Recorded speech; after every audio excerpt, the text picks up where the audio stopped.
Seção 6. Dos direitos dos exercentes de atividades ou profissões e dos sindicalizados. Artigo 540. A toda empresa ou indivíduo que exerçam, respectivamente, atividades ou profissão, desde que satisfaçam as exigências desta lei, assiste o direito de ser admitido no sindicato da respectiva categoria.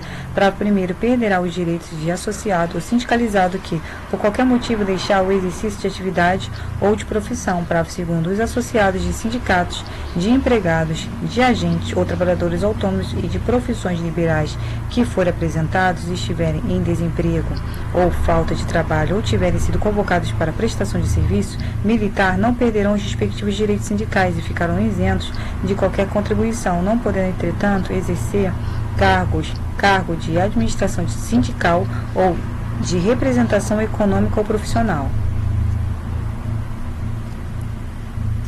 Artigo 541. Os que exercerem determinada atividade ou profissão onde não haja sindicato da respectiva categoria ou de atividade ou profissão similar ou conexa poderão filiar-se a sindicato de profissão idêntica, similar ou conexa, existente na localidade mais próxima. Parágrafo único. O disposto neste artigo se aplica aos sindicatos em relação às respectivas federações, na conformidade do quadro de atividades e profissões a que se refere o artigo 577.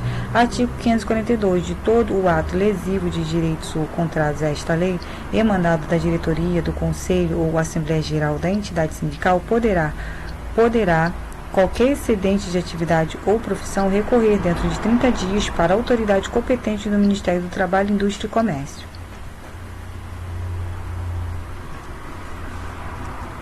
Artigo 543. O empregado eleito para cargo de administração sindical ou representação profissional, inclusive junto a órgão de deliberação coletiva, não poderá ser impedido do exercício de suas funções, nem transferido para lugar ou mister que lhe dificulte ou torne impossível o desempenho das suas atribuições sindicais.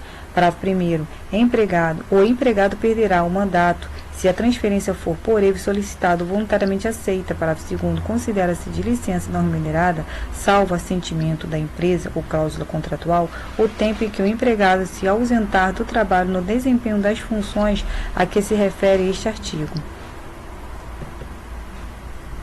Parágrafo 3º. Fica vedada a dispensa do empregado sindicalizado ou associado a partir do momento do registro de sua candidatura a cargo de direção ou representação de entidade sindical ou de associação profissional até 1 ano após o final de seu mandato, caso seja eleito, inclusive, como suplente, salvo se cometer falta grave devidamente apurada nos termos desta consolidação.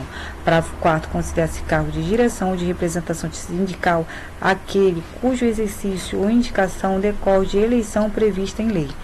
Parágrafo 5º. Para os fins deste artigo, a entidade sindical comunicará por escrito à empresa dentro de 24 horas o dia e hora do registro da candidatura do seu empregado e, em igual prazo, sua eleição e posse, fornecendo outrossim a este comprovante no mesmo sentido. O Ministério do Trabalho e Previdência Social fará no mesmo prazo a comunicação no caso da designação referida no final do parágrafo 4º.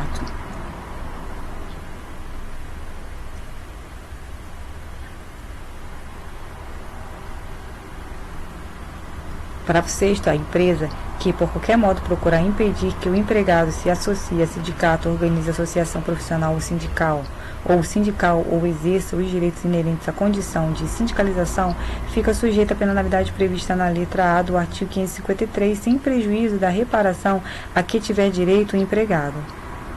Artigo 544. É livre a associação profissional ou sindical, mas ao empregado sindicalizado é assegurada em igualdade de condições preferência, inciso 1, para a admissão nos trabalhos de empresa que explore serviços públicos ou mantenha contrato com os poderes públicos, inciso 2, para ingresso em funções públicas ou assemelhadas em caso de cessação coletiva de trabalho por motivo de fechamento de estabelecimento, inciso 3, nas concorrências para aquisição de casa própria pelo Plano Nacional de Habitação ou por intermédio de quaisquer instituições públicas, inciso 4, nos loteamentos urbanos ou rurais promovidos pela União por seus órgãos de administração direta ou indireta ou sociedades de economia mista.